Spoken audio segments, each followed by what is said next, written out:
హరిచరితము పరమ పవిత్రము పాపలవిత్రము భాగవతం శ్రీ భాగవతం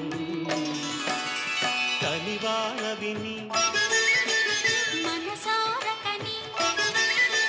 తరించమని శ్రీ వ్యాసముని తన తనయుడు శ్రీ శుకముని ముఖమున పలికించినది భాగవతం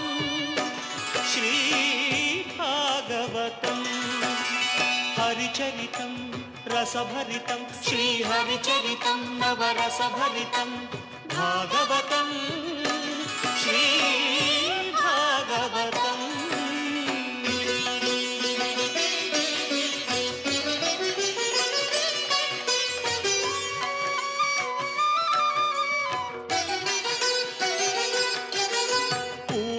పళ్ళు పాలు తేనె అన్నీ తామై అలరే కథలివి ఆలకించుటే అర్చనగా హరి ఆదరించు ఈ సుమధుర కథలను కనివార విని మనసారగని తరించమని శ్రీ వ్యాసముని తన తనయుడు శ్రీ శుకముని ముఖమున పలికించినది భాగవతం శ్రీ భాగవతం